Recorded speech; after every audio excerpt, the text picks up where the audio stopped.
नमस्कार दोस्तों, मेरा नाम है शरद शर्मा और आप देख रहे हैं नमस्ते राजस्थान न्यूज।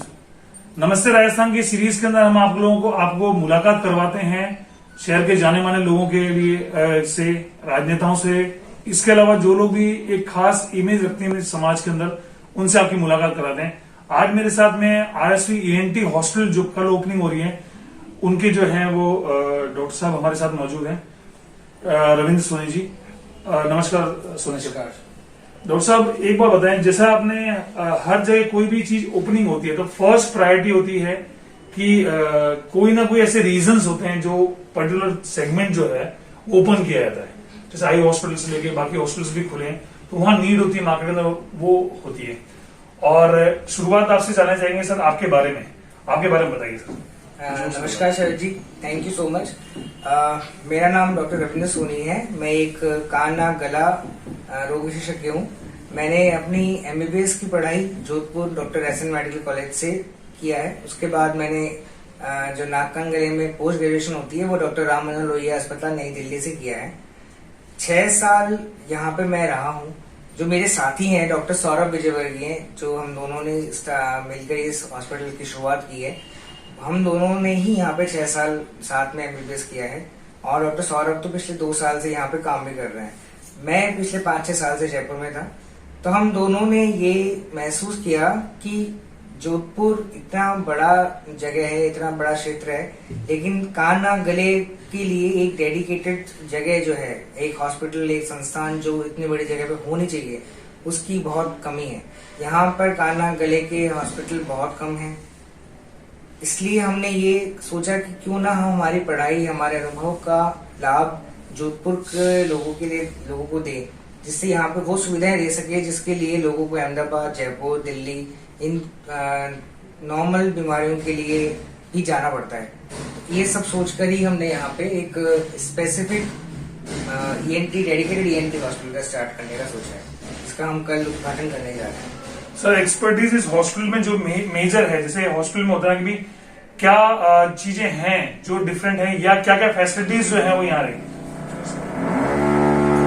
पहला बात तो ये है सबसे बड़ी कि ये 15 बेड का पहला ऐसा हॉस्पिटल है पश्चिमी राजस्थान का जो केवल ईएनटी और हेड एंड नेक सर्जरी के लिए डेडिकेटेड होगा।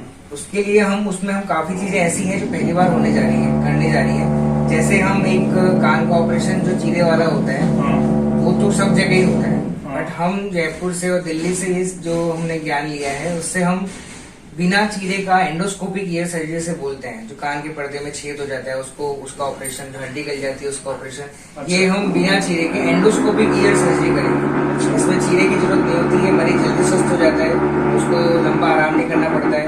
फौज में जाने वालों के लिए काफी लाभदायक चीज है। इसके अलावा जो हेड एंड नेक सर्जरी, जैसे हम जानते हैं कि इंडिया में सबसे ज्यादा मुंह के कैंसर, जीभ, गला, गाल, ये सारे जो कैंसर सर्जरी, कैंसर के जो रोग हैं, सबसे ज्यादा रोगी हैं इंडिया में। पश्चिमी राजस्थान में जोधपुर में इस चीज के लिए ईएनटी के साथ बहुत कम लोग इसका काम कर रहे हैं। जो मरीज हैं उन लोगों को सरकारी में यहाँ पे थोड़ा भटकना पड़ता है, क्योंकि अगर कैंसर का इलाज टाइम पे नहीं मिले तो वो लाइलाज हो जाता है। तो हम लोगों ने हेड एंड नेक सर्जरी के अंदर भी ट्रेनिंग ली है। तो यहाँ पे हम नाक कान गले के साथ साथ head and neck surgery, thyroid का कैंसर, मुंह का कैंसर, जीभ का कैंसर, लाल ग्रंथि का कैंसर, इन सब का भी इलाज यहाँ पर हम स्टार्ट करेंगे। आईज से संबंधित सर मेजर जो प्रॉब्लम्स आती है, तो आईज जैसे बोलते हैं तो नहीं, अच्छा आईज के लिए अच्छा ईयर नोज थ्रोट है। जैसे आपके ईयर जो है और नोज और थ्रोट, ये तीनों इंपॉर्टेंट सेगमेंट है। और तो आपको लगता है कि इसमें जो है मेजर जो तकलीफें आती हैं वो क्या क्या आती हैं? देखिए, कान में सबसे ज्यादा परेशानी होती है कान का बहना, जो कि बहुत ही ज्यादा लोगों को परेशान करता है। ये मोस्ट कॉमन बीमारी है हमारे ईएनटी में, कान का बहना, क्योंकि पर्दे में छेद हो जाता है या कान की हड्डी गल जाती है, उसकी वजह से कान बहना स्टार्ट हो जाता है। लेकिन लोगों की नेग्लिजेंस ही समझ लीजिए, या उनको इस बीमारी की एहसास नहीं होता है। सालों साल लेके इसको घूमते रहते हैं। जब हमारे मरीज आते हैं, हम पूछते हैं कान कब से बह रहा है, सब बचपन से बह रहा है। आज आप कितने साल के हो? सब 30 साल के हैं। तो 25-30 साल से उसको लेकर आते, घूमते रहते हैं। क्यों? क्योंकि पहली बात तो कोई जागरूक करने वाला नहीं है, और कोई बता भी देता है तो कोई ऑपरेशन की सलाह देता है तो ये लोग डर जाते हैं कि ऑपरेशन में तो ये हो जाएगा, कान कट जाएगा, बीमार हो जाएंगे, सही नहीं होगा। तो जब हमारे पास वो आते हैं तो इस कंडीशन में होते हैं कि कुछ करने के बाद भी, सब कुछ करें, हम ऑपरेशन भी करें, तब भी इतना आराम नहीं आ पाता है मरीज को।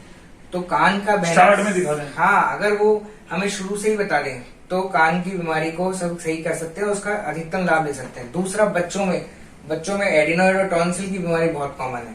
बच्चा मुंह खोल के सोता है, खराटे लेता है, गले में दर्द होता है, उसकी ग्रोथ रुक जाती है, उसके चेहरे की शेप बदल जाती है। तो ये भी क्या है, लोगों को पता ही नहीं होता, बच्चे पेरेंट्स को, कि बच्चे को प्रॉब्लम क्या है। वो उसको कॉमन समझते रहते हैं और 5-7 साल, 8 साल, 10 साल तक चलता ही रहता है। उसके बाद वो दिखाते हैं तो भी ऑपरेशन के लिए वो मना कर देते हैं कि उनके अंदर डर बैठा हुआ है। हम लोग जो हमारे हॉस्पिटल में करेंगे वो सब सारा काम दूरबीन से होगा।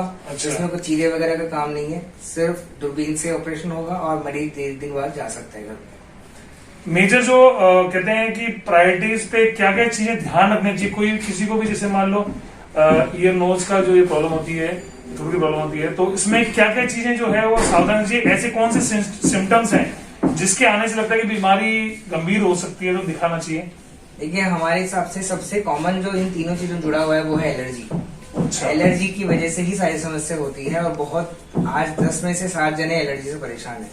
कान के, नाक की एलर्जी होती है, छींकें आती रहती है, नाक से पानी आता रहता है, लोग उसको भी नेग्लेक्ट करते रहते हैं, उसके कारण नाक में मांस बढ़ जाता है।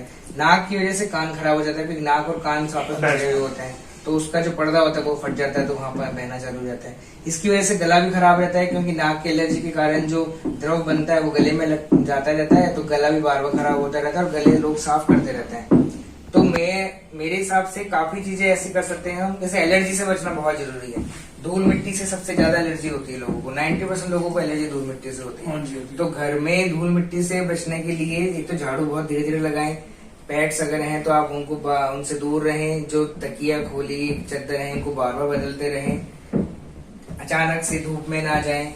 बहुत ठंडा पानी, जो फ्रिज का चिल्ड पानी, बर्फ का पानी, ये ना पिए। अभी तो वैसे भी कोरोना चल रहा है, तो मैं ये नहीं कहता कि गर्म पानी पिए, वो बहुत मुश्किल है, बट हाँ, हम नॉर्मल पानी पिए। गर्म पानी के गरारे अगर आप करते हैं तो गले में इन्फेक्शन के चांसेस बहुत कम हो जाते हैं। अच्छा। इवन एलर्जी भी काफी कम हो जाती है। डेली करने चाहिए? गरारे करने चाहिए, लेकिन गला नहीं साफ करना चाहिए, दोनों बहुत फर्क है। अच्छा। लोग गरारे और गला साफ करने को सेम समझते हैं। गरारे करने में तो हमारा फायदा है, लेकिन गला साफ करने से गला छिल जाता है, तो प्रॉब्लम क्रॉनिक हो जाती है। क्रॉनिक का मतलब लंबे टाइम तक रहती है।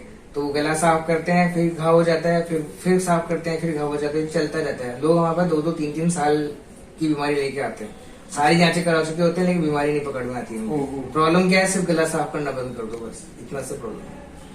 अभी मेजर सिटीज के अंदर आपको लगता है राजस्थान के अंदर क्या इतने हॉस्पिटल जो हैं इन सेगमेंट्स के लिए, जो आपने बताया तीनों सेगमेंट्स हैं, इनके लिए इतने हॉस्पिटल्स हैं, या अभी भी राजस्थान के अंदर मतलब जो है प्रॉब्लम है? देखिए, राजस्थान में मैं कहूंगा अगर हम जयपुर को छोड़ दें तो बहुत प्रॉब्लम है। अच्छा। जयपुर तो एक वेल डेवलप्ड है, वहाँ पे काफी इस तरह के हॉस्पिटल्स हैं और विशेषज्ञ काफी हैं। बट हम, जैसे जोधपुर 2 नंबर पे आता है जयपुर के बाद राजस्थान में, फिर भी यहाँ पे जितनी ENT सर्जन्स और ENT की सुविधाएं होनी चाहिए आज की तारीख में भी वो नहीं है। इसके अलावा आप बाड़मेर चल जाएं, आप बीकानेर चल जाएं, जैसलमेर चल जाएं, सब जगह अभी भी मुझे लगता है कि बहुत ज्यादा जरूरत है डॉक्टर्स की, जिससे लोगों को जागरूकता हो इस विषय के बारे में। लोग इसको सीरियस लेते नहीं है। जब तक डॉक्टर्स नहीं पहुंचेंगे, तब तक चिकित्सा सुविधा नहीं मिलेगी, तब तक लोग जागरूक नहीं होंगे और इलाज नहीं ले पाएंगे और परेशान होते रहेंगे। क्योंकि यंग लोग ही ऐसा आता है कि कान खराब हो चुका है, सुनाई नहीं दे रहा है, तो आप अगर उनका इलाज टाइम पे कर दें तो इस चीज से बचाया जा सकता है। नाक की प्रॉब्लम भी काफी ऐसी होती है जिसको हम अगर टाइम से पकड़ लें तो उसको इलाज हो सकता है। गांव में और शहरों में कितना डिफरेंस पड़ता है कि शहरी क्षेत्र और गांव के अंदर, विलेजेस के अंदर जो है इन जो बीमारी और तकलीफ के अंदर कितनी ज्यादा वो है? देखिए, शहरों में मेन प्रॉब्लम मैंने आपको बताया एलर्जी, क्योंकि यहाँ पे धूल, धुआं, प्रदूषण ज्यादा है, तो यहाँ पे एलर्जी की वजह से परेशानी ज्यादा होती है। गाँव में थोड़ा सा नेग्लिजेंसी होती है हमारी तरफ से, हाइजीन जो होती है वो थोड़ी कम होती है, तो उसकी वजह से कान ज्यादा खराब होते हैं। और जो क्रॉनिक गुटखा खाते रहते हैं, बीड़ी पीते हैं, उन लोगों में मुंह के गले के कैंसर होने के ज्यादा चांसेस हैं। तो शहरों में एलर्जी और नाक के और परेशानी ज्यादा होती है गले की, और गांव में कान वाली प्रॉब्लम जरूर रहती है, और मुंह और कैंसर का गला जो होता है। ज्यादा प्रॉब्लम देखा है तो गले की सबसे ज्यादा प्रॉब्लम आती है, नहीं? गले की प्रॉब्लम आती है, क्योंकि हमारा सारा काम गले से ही है। हम बीड़ी भी गले से पी रहे हैं और गुटखा भी हम मुंह से खा रहे हैं, तो गला तो हमारा सबसे ज्यादा सफर करता ही करता है। अभी मेजरली आपके यहाँ पे जो एक्सपर्टीज हैं, उन किन चीजों पे आप लोग ध्यान जो है वो देंगे मेन? देखिए, अभी हमारे पास मैं डॉक्टर रविंद्र सोनी और मेरे जो साथी हैं डॉक्टर सौरभ विजयवर्गीय, हम दोनों ही ENT और हेड एंड नेक सर्जरी में पारंगत हैं। तो हम यहाँ पर कान के सारे ऑपरेशन, जो पर्दे का ऑपरेशन है, कान की हड्डी गलने का ऑपरेशन है, सुनाई नहीं देने के कारण जो ऑपरेशन है, यहाँ पे हमने सुनाई की जांच की सुविधा भी की है, मशीन लगाने की सुविधा भी की है। अगर हम नाक की बात करें तो नाक की एलर्जी का इलाज होगा, नाक में मांस बढ़ जाता है उसका इलाज है, टेढ़ी हड्डी का इलाज है यहाँ पे। गले में बच्चों की टॉन्सिल, एडिनॉइड, इन सब का यहाँ पे माइक्रोस्कोपिक दूरबीन से इलाज होना है। हेड एंड नेक कैंसर के सारे हम कर रहे हैं, थायराइड के, जीभ के, मुंह के कैंसर जो है उन सबका ऑपरेशन यहाँ पे कर रहे हैं। अभी ओपनिंग जो है कल है, कल 15 से, ऑपरेशनल भी 15 से हो जाएगा, बिल्कुल कंप्लीट टोटल ऑपरेशन। हाँ, हम 15 तारीख से हम OPD, OT, operation theatre, IPD, OPD सब हम स्टार्ट कर रहे हैं। लेबोरेटरी, फार्मेसी हम सब कल स्टार्ट वर्किंग हो जाएगा। अब देखिए डॉक्टर सोनी और डॉक्टर विजय वर्गी जो है, आपके जो है ENT का पूरा मैनेजमेंट जो है यहाँ पे दिख रहे हैं डिफरेंट है। हालांकि एक्सपर्टीज जो है वो बता रहे हैं जैसे कि राजस्थान में अभी कम है और उतने हॉस्पिटल जितने बॉम्बे, दिल्ली और बाकी बड़े मेट्रोज में हैं उतने हॉस्पिटल राजस्थान में अवेलेबल नहीं है। हालांकि जयपुर में सर बता रहे हैं और जो है अब जोधपुर में भी सर का कल से ओपनिंग हो जाएगी। तो आप देखें कि जो भी आपको कान, नाक, गले से संबंधित जो भी तकलीफें हैं तो उनसे जो है आप डॉक्टर साहब से यहाँ पे आके, अब आपके पास में यहाँ इनका जो है हॉस्पिटल जो है वो अपने एग्जैक्ट जो है दल्लेखा की चक्की है, ठीक है ना, यहाँ पे इसके पास में जोधपुर में है। तो जो लोग भी संपर्क करना चाहें, अब एक्सपर्ट्स यहाँ बैठ रहे हैं तो आप लोग रेगुलर बेसिस पे इंटरेक्शन कर सकते हैं, यहाँ से फोन पे संपर्क करके अपॉइंटमेंट लेके आप लोग जो है आ सकते हैं। सर मैं चलते हुए एक नंबर्स जो हैं वो आप अपने नंबर्स एक बार बता देंगे एक बार, जिससे कि भी जो भी लोगों को तकलीफ हो तो आपसे सजेशन ले सकते हैं। और हालांकि हम पूरे डिटेल्स में डाल ही देंगे, डिस्क्रिप्शन में दे ही देंगे। तो एक बार जो हेल्पलाइन नंबर्स होंगे आपके या जो भी चीज है वो आप जो है बता सकते हैं।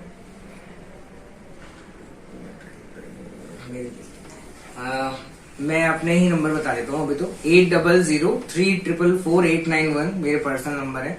हेल्पलाइन नंबर भी स्टार्ट हो जाएंगे आज से, तो आप अपॉइंटमेंट लेके हमसे परामर्श ले सकते हैं।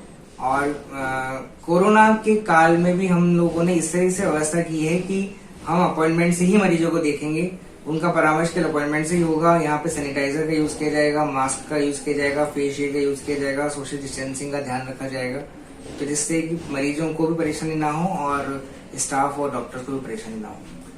एक सवाल जैसा आपने बताया कि भाई कोरोना के काल के अंदर मेजर जो तकलीफ है वो लोगों का इकोनॉमी भी डाउन हुई है, बिजनेस भी प्रभावित हुए हैं, इसके अलावा जो है लोगों की हेल्थ और अभी भी इनसे निजात नहीं मिली है। Lockdown first, lockdown second, lockdown third, lockdown fourth, अब अनलॉक 1 चल रहा है। लेकिन अनलॉक 1 में केंद्र सरकार ने कुछ चीजें राज्यों को भरोसे देते और दिल्ली, महाराष्ट्र से लेकर के सब जगह जो है तकलीफें बढ़ी हैं, इवन राजस्थान में भी केस बढ़े हैं।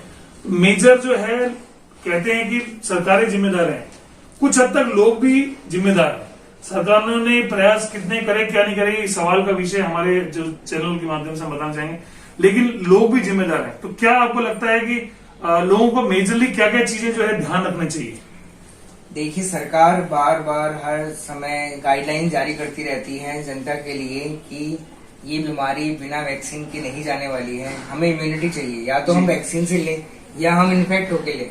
लेकिन इतनी बड़ी पॉपुलेशन अगर इन्फेक्ट हो गई तो हमारे पास संसाधन भी नहीं है कि हम उसको मैनेज कर पाएंगे।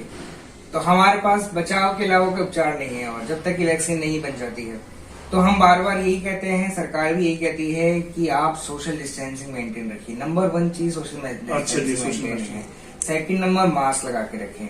मास्क लगाने के बाद भी आप इन्फेक्ट हो सकते हैं, तो आप ये ना समझें कि मास्क लगा लिया तो हम बिल्कुल सेफ हैं। तो आपको सोशल डिस्टेंसिंग, मास्क और सैनिटाइजर अगर आप बाहर जाएं तो यूज करें, अगर आप घर में हैं तो आप बार बार साबुन से हाथ धोएं। ये हमारे साथ रहने वाला है लंबे समय तक। हम घर में भी नहीं रह सकते क्योंकि हमें हमारा काम भी चलाना होता है, और हम बाहर भी ऐसे नहीं घूम सकते। तो हमें ये 3 चीजें जो सैनिटाइजर, मास्क और डिस्टेंसिंग वाला काम है, इसको तो मूल मंत्र बनाना ही पड़ेगा। यही एक उपचार है। अगर हम एक जगह इकट्ठे हो जाएं और ये चीजें शेयर करें, सब चीजें करेंगे तो इन्फेक्ट होंगे ही होंगे, फिर हमारी फैमिली भी सफर करेगी और हम भी सफर करेंगे। इम्यूनिटी बहुत बड़ी एक रोल प्ले करती है, तो क्या क्या खाने से पीने से लेके क्या चीजें मेजर ध्यान रखनी चाहिए? देखिए, अभी गर्मी का मौसम है तो सबसे ज्यादा तो हमें पानी का ध्यान रखना है। डिहाइड्रेशन नहीं होना चाहिए। हाइड्रेशन मेंटेन रहेगा तो इम्यूनिटी अपने आप ही बढ़ती है।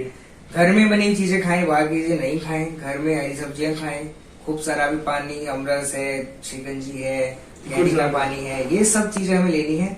बर्फ ना डालें, लेकिन गर्म में आप पी नहीं सकते तो नॉर्मल घड़े के पानी से आप पी सकते हैं उसको। घर में रहें, स्वच्छता का बहुत इंपॉर्टेंट चीज है। इम्यूनिटी तो देखिए ग्रीन चीजों से आती है, मतलब हरी सब्जियां खानी है, दूध दही खाना है।